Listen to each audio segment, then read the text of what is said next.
In this lecture today, we will discuss about the stator interturn protection. What does it mean? It means that we know that the stator windings are having a number of turns in each phase. If there is a three-phase system and the stator winding is wounded in a three-phase pattern, so each conductor will have a number of turns, and the three-phase conductors which are distributed in the whole periphery or the whole stator winding. So these conductors will be touching to each other, but because of the insulation, there will not be any leakage current through the one conductor to other conductor or in between the conductors. So in normal condition, if there is a proper insulation and there is no any breakage in the stator winding, so the current flowing in the stator winding will not be short-circuited to each other. It means the all pieces are having a separate current and that will be flowing throughout the stator winding. But sometimes it may happen that because of the vibration of the generator or due to the aging effect of the winding, the insulation may be damaged. And if insulation is damaged, then there may be a chances that the naked wire of this stator winding may be touching to each other. And if these conductors or naked conductors are touching to each other, these conductors will be going side by side, then only they will be touching to each other. So there will be a interturn current, interturn fault current.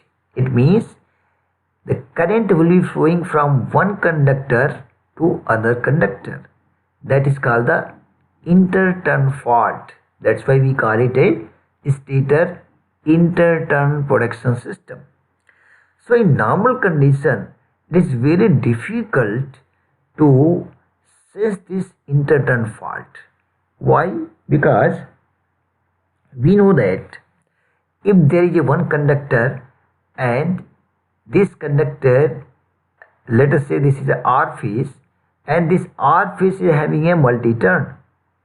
Let us say there are 4 turns, and if 100 ampere current is flowing through this R phase, so same 100 ampere current is flowing through the all multi-turns.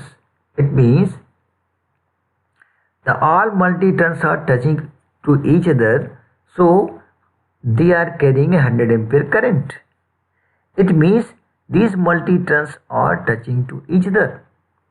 Now let us say, if we divide this conductor, that is half of the turn is separated from the R phase and they are just connected in parallel, and we provide a 100 ampere current to flow through this parallel paths.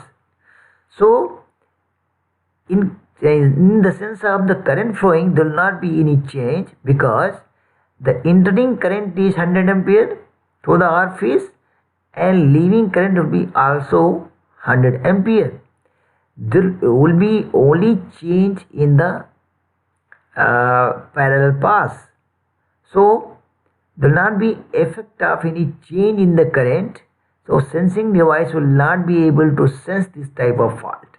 That's why stator interturn faults are very difficult to sense. So a normal difflector protection which has been applied for the stator winding protection or the transformer winding protection or the motor winding protection, that protection will not work out here. As we have discussed in previous classes that in transmission lines or the distribution line, we can provide the differential protection or the percentage differential protection, and that is very well worked there. But here in case of stator intern faults, if you apply the same differential protection, so that protection may not be working properly in the case of stator intern faults. So to protect this stator intern protection fault protection system, we have designed a circuit. That circuit has been shown here. Let us say we have defined R, Y and B phase, and R winding is having a stator winding, that is the two turn have been shown here, S1 and S2. Similarly here also Y phase there are two turn has been shown here, S1 and S2, and in B phase also S1 and S2.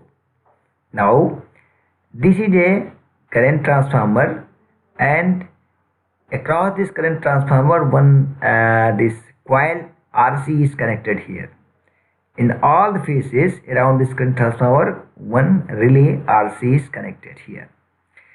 Now after this after this stator winding S1 and S2, we have connected this secondary of current transformer, and these secondary of current transformer are cross connected to each of the winding, and in this cross winding or across the cross winding we have connected a relay, that is the R1.